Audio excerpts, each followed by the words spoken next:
Everything that gets processed through the insurance companies is just a rejection. A Michigan man in the fight of his life. I feel like I'm being ignored, left out to die, basically. A final plea to his insurer to cover a cancer treatment denied. That was the worst possible thing they could have done to him. A Scripps News joint investigation with ProPublica when insurers put profits over patients. It really was the price tag. If you can think of another reason besides the money, I can't. FBI search warrant, open the door! Sextortion in America. He started off by saying, "You're really beautiful, I love talking to you." Unsuspecting teens targeted on social media. He then threatened my mom and said, "If you don't send me a picture, I'm gonna hurt your mom." How big of an issue is this? It's a significant threat against our children, and we're seeing it nationwide. Put your hands up. My hands is so. And conduct unbecoming. You're going straight to hell, ma'am. A 2-year investigation into troubled police officers in Detroit. Do it back in your room. What we expose is credited with changing how a city police department disciplines and trains its officers. Get out the way, or you're gonna be in a knockout zone. I ain't gotta do that, dog.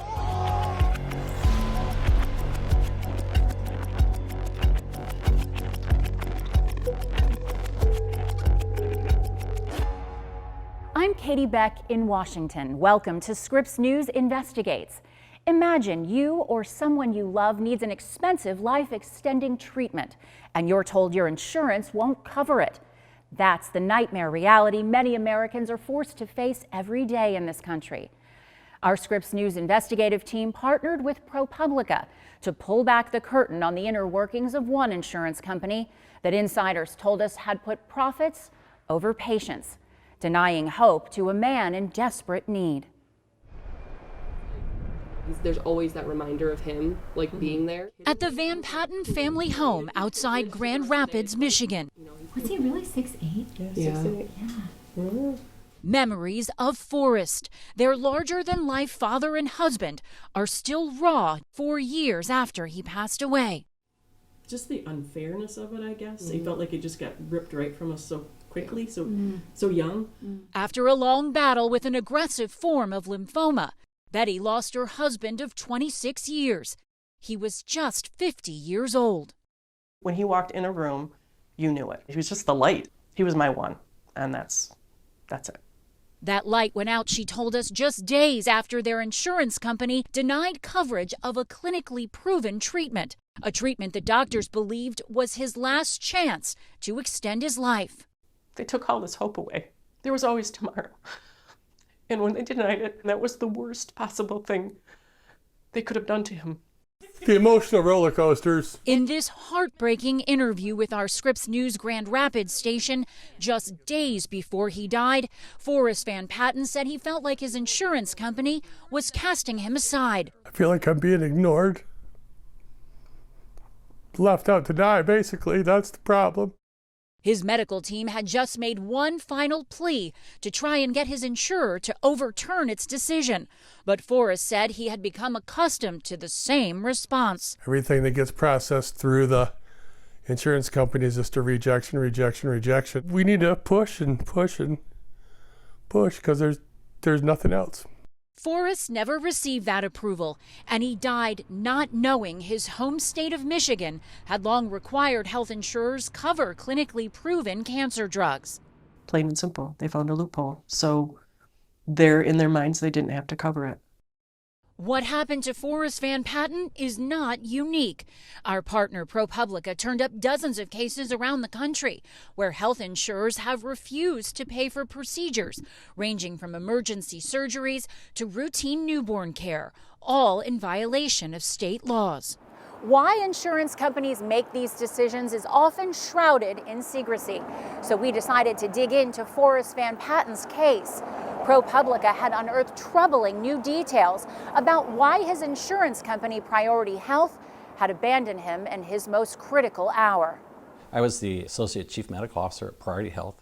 Dr. John Fox was an executive at Priority Health in 2017 and took part in high-level discussions about whether to cover what was then a newly FDA-approved cancer treatment, the same one Van Patten would later desperately need. I mean, in real terms, this could buy someone months or even years of life. Potentially, sure. In my 20-plus years of doing this, this looked like a substantial improvement over the existing alternatives for patients who really had no other treatment options.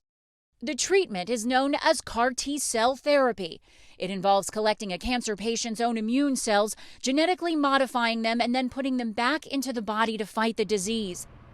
But Fox said leadership at Priority Health wasn't focused on what this treatment could mean for patients, but on the costs. There were estimates that the cost of a hospitalization and the drug was going to be $1 million or more. There were lots of dollars at stake here. Reporters from ProPublica spoke to other former employees of Priority Health who confirmed Fox's account. Internal emails show that for months Fox did urge his fellow executives to cover the therapy, writing in August of 2018 that because of the prevailing medical evidence, we recognize we have to cover these. And again in January of 2019, he wrote, "The drug makers say we're the only regional or national health plan not covering."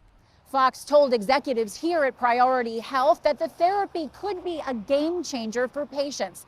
He also suspected that the Michigan state mandate may actually require the company to cover it. There's a state mandate that was passed in 1989 that said that health plans have to cover all FDA-approved cancer drugs. Emails reveal Priority Health thought they had found a way to get out of covering it. When Fox asked the legal department to weigh in on whether the treatment needed to be covered under Michigan law, a Priority Health senior counsel responded that if their company called it a gene therapy instead of a cancer drug, they would have a defendable position not to have to legally provide coverage under Michigan law.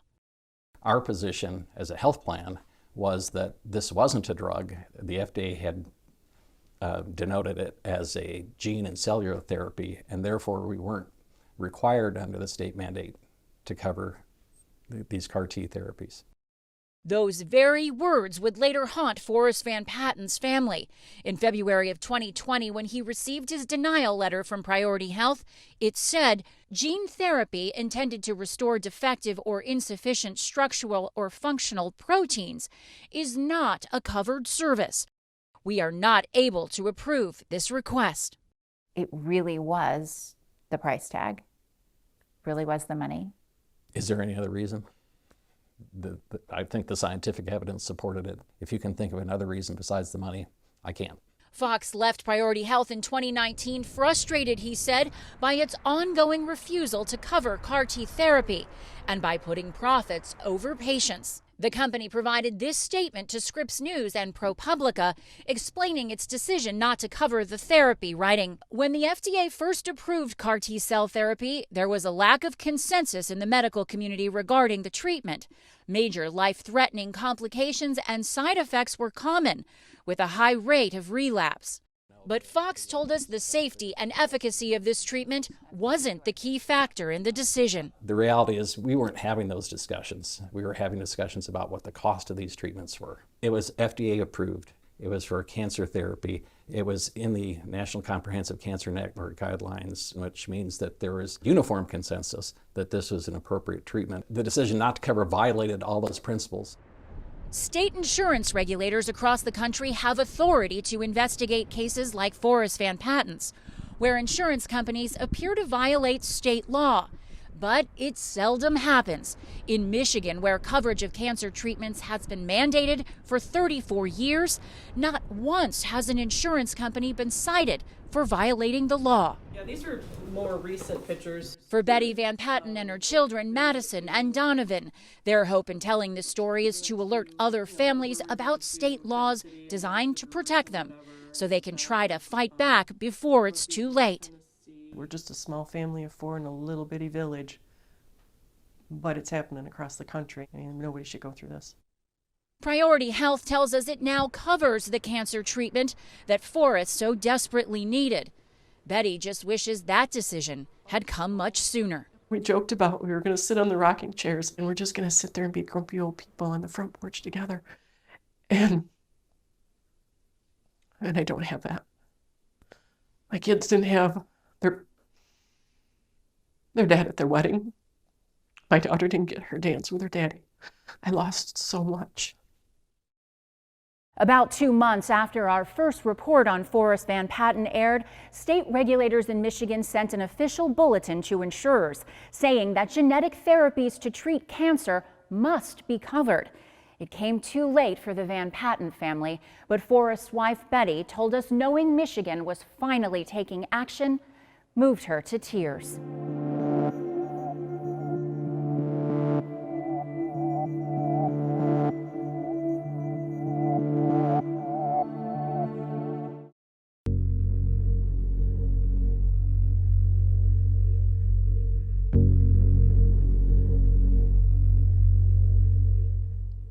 A new threat is targeting this nation's teenagers online. It's known as social media sextortion, and the FBI says cases are exploding.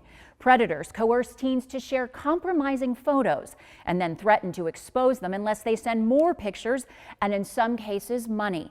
National investigative correspondent Lori Jane Gliha has been looking into who is behind these escalating cybercrimes. FBI search warrant, open the door! This is exclusive video Scripps News obtained showing authorities arriving at the home of a social media sextortionist who preyed on children. Step up. Please. This man, Filippo Parlagreco, hid behind a screen name while living in Virginia, using social media sites to build trust with unsuspecting teens, coercing them to share explicit photos, then threatening to expose them. Weapons in the house? Yes, there's a rifle in the house. What else? Rifle and a pistol. That is, until he got caught blackmailing and extorting multiple victims. He was sentenced in 2021 to 31 years in prison. It was, as awful as it would seem. I was constantly in that stage of fight or flight, and I do have PTSD because of it. Jessica B. says she was one of Parlagreco's victims. We're not using her full name at her request. She says he befriended her online when she was 14, pretending he was a teen boy from New York. He started off by saying, "You're really beautiful, I love talking to you, you know, that love bombing." And then he asked for an initial picture, and I said no, and I blocked him. From there, he made another account. "I'm so sorry, I didn't mean to cross over that line with you, that's my fault." Then once again, love bomb, asked for another picture. This went on for months until he realized, I'm not gonna give in. He then threatened my mom and said, "If you don't send me a picture, I'm gonna hurt your mom." And he sent me a screenshot of my mom's Instagram. So I took the threat seriously and I sent one picture. That one picture was all that he had, and that was all he needed to blackmail me for the next 4 years. Why didn't you go just tell your mom this is happening? I didn't ever want to do anything that disappointed my mom or my family. So it was the shame and the embarrassment and the guilt. Authorities say sextortion crimes like this one are exploding around the country, and many of the predators are demanding money after receiving intimate photos. The National Center for Missing and Exploited Children said it received more than 20,000 reports of financial sextortion in 2023. And the FBI tells Scripps News the problem is not going away. How big of an issue is this? It's a significant and pervasive threat against our children, and we're seeing it nationwide. Mark McCulloch is a special agent in charge for the FBI. He says the agency believes victims in at least 20 cases have taken their own lives after being targeted by predators. So they portray themselves as being the same age, being in the same geographic area, or sharing interests. But our investigation found frequently these criminals are the farthest thing from a friend, and some are even living overseas. Police allege it was 2 men from Nigeria pretending to be a teen girl when they convinced a Michigan boy to send them a nude photo. Though they deny it, the boy's family says he killed himself in 2022 when he couldn't pay enough to prevent being exposed. And in January, in Aurora, Colorado, police launched an investigation into a sextortion case involving students at multiple middle schools and high schools, first reported by a high school newspaper. Some kids said they even received social media invitations to pay to view explicit pictures of their classmates. And our investigation found sometimes the perpetrator is a trusted teacher or coach. Scripps News obtained evidence from an investigation into a New Mexico high school basketball coach. Josh Rico is now serving 30 years for creating fake social media profiles to threaten and coerce students. Here are some of his actual conversations. In one, he threatens to post nudes all over social media if the teen didn't send him more compromising photos. And then he used his coaching position to pretend to offer the girl help. Scripps News obtained this audio-recorded interview with police. In it, he admits he knew his victims were underage. Okay, so you sent her the picture first, or was it a video? It was just a picture. A picture of what? Of my lower half. Your lower half with or without clothes? Without. Just tell somebody and let somebody know what's going on, because you don't have to go through it alone. Jessica B. is helping other teens now by sharing her story on TikTok, and some of her videos get millions of views. This is the very much wanted story time, and just so you guys know, there will have to be multiple parts. I want to get my voice out there as often as I can. And she says she tells kids they should never take a nude photo and to speak up if they're being pressured. I think deep down in our gut, we do know when something is safe and when something is unsafe. And really listen to your intuition and know that if something is telling you, oh, this doesn't feel right, this might not be the best idea. What would you have done differently, knowing what you know now? I 100% would have come forward. If I could do it again, I would have come forward much sooner. When we come back, conduct unbecoming at a major metropolitan police department.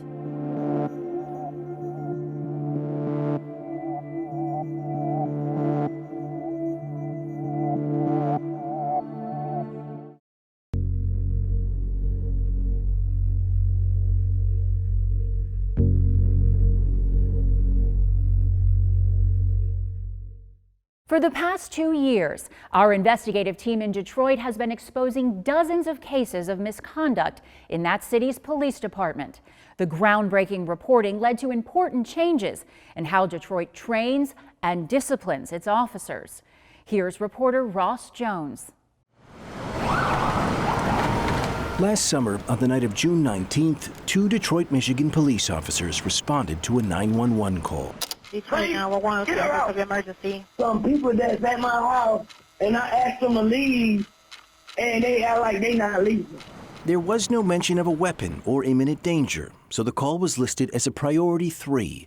It would take police more than an hour to be dispatched to the building, and another hour after that to find the right apartment. The dispatcher didn't take down the caller's complete address. Sir? Hey, can you get up and get the door? By the time officers finally did arrive, the man and woman inside had fallen asleep. This is how officers entered. Put your hands up. My hands is something. What the God wrong with you, stupid?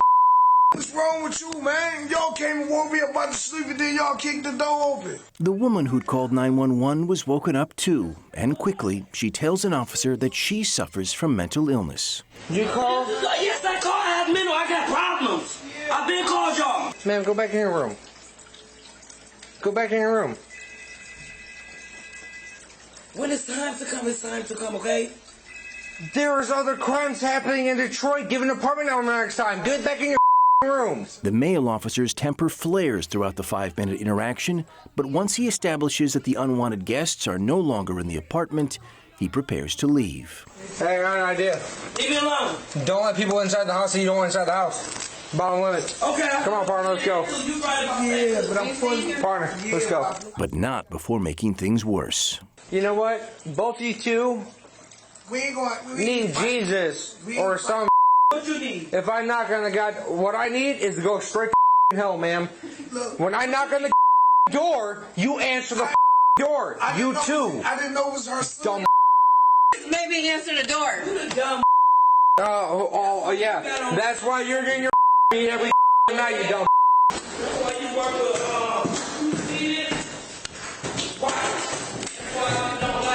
Yeah, well, you know what? Good luck. And on the way out the door, his partner can be heard laughing. The woman who called 911 filed a complaint with the Detroit Board of Police Commissioners, which quickly investigated and confirmed that the officer had acted inappropriately. Cedric Banks serves on the board. That's why you're getting your beat every night, you dumb. That's pretty incredible language for a police officer to be using. Yes. Even if that citizen is disruptful and out of order, they're still supposed to maintain a professionalism about themselves to represent the city of Detroit. Get out the way! Get out the way, or you're gonna be in a knockout zone! Y'all ain't gotta do that, dog! It is hardly the only case of misconduct we've uncovered among Detroit police. Over the last 2 years of reporting, we've revealed officers who stayed on the force after being accused of abusing multiple women and using the N-word. Officers who racked up more than 80 citizen complaints or were found to have lied and received promotions rather than discipline. Our reporting forced the department to change how they manage problem officers, identifying 128 current cops as high risk. Until recently, Commander Eric Toski led Detroit's 5th Precinct, where the officers who responded to last summer's 911 call are assigned.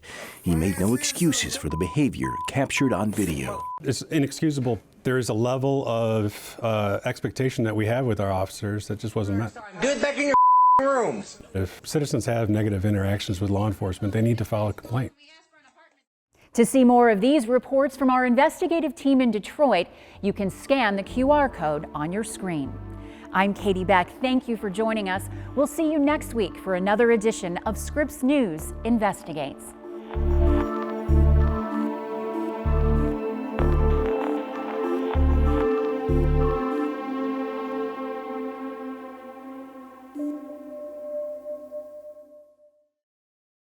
Want more stories like this? Go to scriptsnews.com for award-winning documentaries, election coverage, plus lifestyle and feel-good stories. Everybody in the neighborhood knows what a beacon it is. While you're there, sign up for the Scripps News daily newsletter. Plus, follow Scripps News on your favorite social media for the latest updates and bonus content. I will be going inside the High Court today. Follow Scripps News for updates throughout the day. Stay connected and informed on every device you own at scriptsnews.com.